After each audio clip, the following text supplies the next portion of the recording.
Assalamualaikum warahmatullahi wabarakatuh sedulur tani semua. Berjumpa kembali dengan kami tim Griyo Tani Indonesia. Semoga sedulur tani semua selalu dalam lindungan Tuhan Yang Maha Esa. Kali ini kami akan membahas tentang proses pengomposan limbah rumah tangga. Karena beberapa bulan lalu, kami telah bekerja sama dengan warga desa dalam pengolahan limbah rumah tangga, di mana limbah tersebut akan kami olah kembali menjadi pupuk organik padat dan cair. Alhamdulillah, program ini sudah mulai berjalan dengan membangun digester atau komposternya. Mohon dukungan dan doanya, semoga proyek ini berhasil. Jika proyek ini berhasil, kami juga akan mendirikan bank sampah di desa tersebut. Sebelum ke videonya, mohon dukung channel Griyo Tani Indonesia dengan menekan tombol subscribe, like, share, dan lonceng diaktifkan. Selamat menikmati.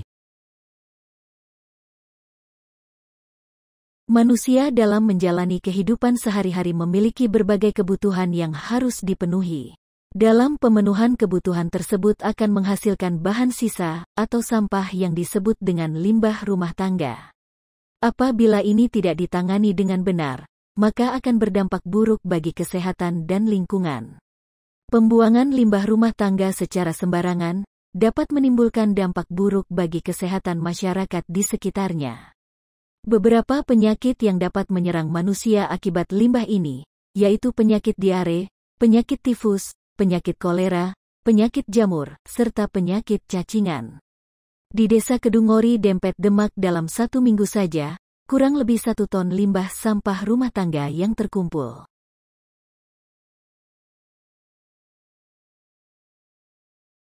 Dan untuk penanganan sampah atau limbah rumah tangga inilah, kami dari tim Griyo Tani Indonesia bekerja sama dengan masyarakat Desa Kedungori, Kecamatan Dempet, Kabupaten Demak, menjalin kerjasama dalam pengolahan limbah rumah tangga menjadi kompos. Di mana kami tim Griyo Tani hanya sebagai pendamping saja, sedangkan sponsorship dipegang oleh seorang tokoh masyarakat. Kompos merupakan salah satu jenis pupuk organik yang sudah ada sejak lama. Pengertian kompos adalah bahan organik yang sudah mengalami proses pelapukan, karena terjadi interaksi antara mikroorganisme atau bakteri pembusuk yang bekerja di dalam bahan organik tersebut. Sedangkan bahan organik yang dapat diolah menjadi kompos adalah rumput, jerami, sisa ranting dan dahan, kotoran hewan, bunga yang rontok, air kencing hewan ternak, serta bahan organik lainnya. Semua bahan organik tersebut akan mengalami pelapukan yang diakibatkan oleh mikroorganisme yang tumbuh subur pada lingkungan lembab dan basah.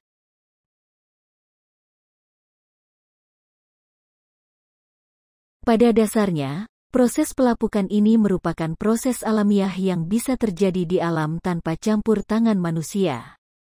Namun, proses pelapukan secara alami ini berlangsung dalam jangka waktu yang sangat lama, bahkan bisa mencapai tahunan.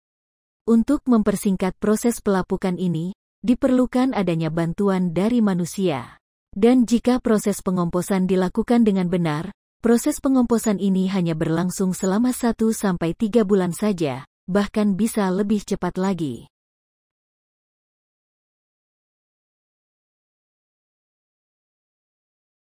Kompos juga berguna untuk meningkatkan daya ikat tanah terhadap air, sehingga dapat menyimpan air dalam tanah lebih lama.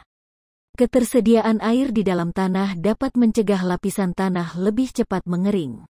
Penggunaan kompos bermanfaat untuk menjaga kesehatan akar, serta membuat akar tanaman mudah tumbuh. Kandungan hara pada kompos memang terbilang lebih sedikit dibandingkan pupuk anorganik. Oleh karena itu, penggunaannya harus dilakukan dengan volume yang sangat banyak untuk memenuhi kebutuhan hara. Namun, dilihat dari keuntungan yang bisa diberikan kompos untuk tanah dan tanaman, rasanya tidak rugi harus menggunakannya meskipun harus dalam volume yang besar. Langkah kedua, buat lapisan kompos pertama. Setelah semua alat dan bahan siap, mulailah membuat kompos dengan meletakkan sampah coklat sebagai lapisan pertama. Idealnya, sampah coklat yang digunakan ada 3 jenis, namun apabila hanya menggunakan 2 jenis sampah coklat juga tidak masalah. Langkah ketiga, tambahkan lapisan kedua. Lapisan berikutnya adalah sampah hijau seperti daun segar, serta sisa buah dan sayur serta ampas kopi dan teh.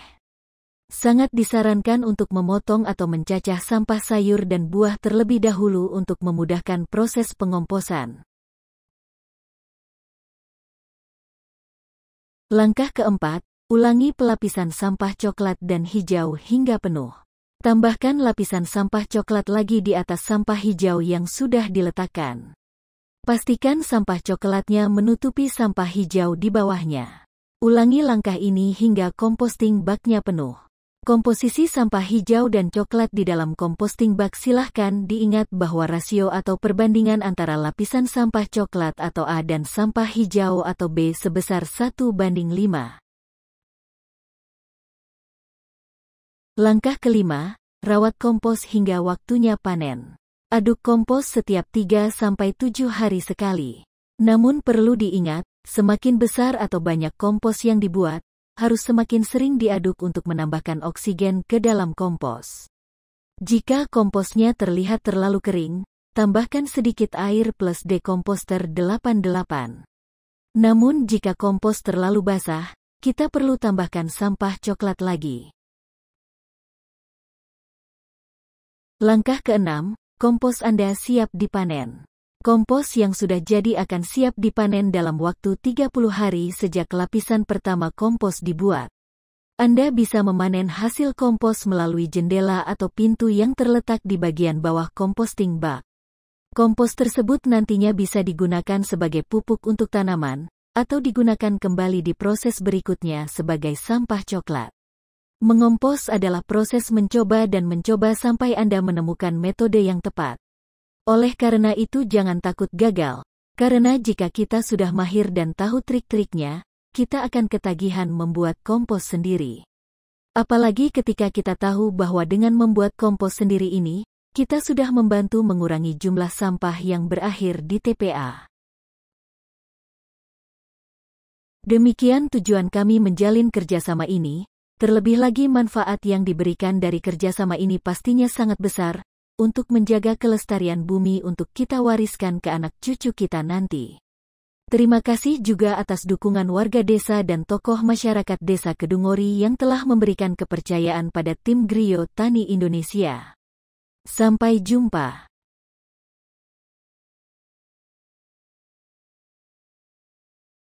Meskipun dapat dibuat dari sampah rumah tangga, namun bukan berarti semua jenis sampah dapat dijadikan bahan untuk membuat pupuk organik.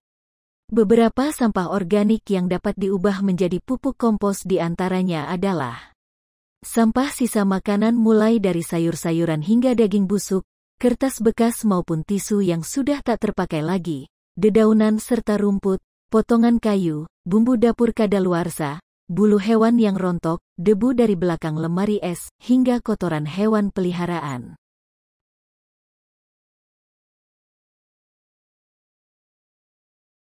Tentunya sampah atau limbah rumah tangga yang kita gunakan harus yang berjenis organik atau dapat didaur ulang, karena beberapa sampah rumah tangga namun tak bisa dimanfaatkan untuk bahan pupuk kompos. Sedangkan bahan-bahan yang idak bisa digunakan sebagai bahan untuk membuat kompos adalah tumbuhan yang terkena penyakit, kertas kado metalik, box minuman yang dilapisi bahan metal, kaca, besi, aluminium, box kardus makanan bertekstur gresi, plastik, botol atau kaleng bekas makanan atau minuman. Ada dua metode yang kita gunakan untuk membuat kompos, yang disebut dengan digester aerob dan digester anaerob. Sedangkan cara membuat pupuk kompos dari limbah rumah tangga ini sahabat tani bisa menyimak uraian berikut. Langkah pertama kita persiapkan alat yang kita butuhkan untuk membuat pupuk kompos antara lain, composting, atau wadah untuk proses pengomposan, alat pengaduk dan sarung tangan, ember atau wadah untuk melarutkan aktivator, alat pemotong atau pencacah, misalnya pisau, sampah atau limbah rumah tangga, tanah humus atau kompos yang sudah jadi, dekomposter 88 sebagai aktivator, molase dan air secukupnya.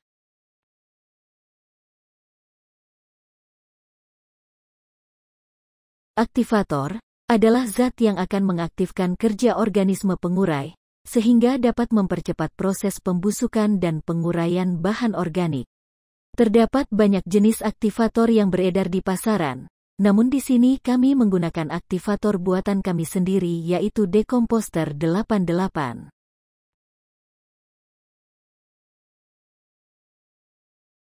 Langkah pertama, siapkan alat dan bahan yang diperlukan. Hal yang paling penting dan utama, pastikan Anda memiliki semua alat dan bahan yang diperlukan untuk membuat kompos, di antaranya yaitu composting, alat pengaduk berupa sekop kecil atau sendok semen, serta sarung tangan dan masker untuk perlindungan diri. Selain itu, jangan lupa juga untuk menyiapkan sampah hijau dan sampah coklat. Untuk sampah coklat, Anda bisa menggunakan cacahan kayu, dedaunan kering, serta tanah humus.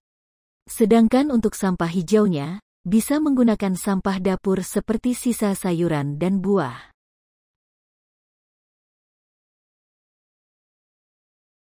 Langkah kedua, buat lapisan kompos pertama. Setelah semua alat dan bahan siap, mulailah membuat kompos dengan meletakkan sampah coklat sebagai lapisan pertama. Idealnya, sampah coklat yang digunakan ada 3 jenis, namun apabila hanya menggunakan 2 jenis sampah coklat juga tidak masalah. Langkah ketiga, tambahkan lapisan kedua. Lapisan berikutnya adalah sampah hijau seperti daun segar, serta sisa buah dan sayur serta ampas kopi dan teh. Sangat disarankan untuk memotong atau mencacah sampah sayur dan buah terlebih dahulu untuk memudahkan proses pengomposan.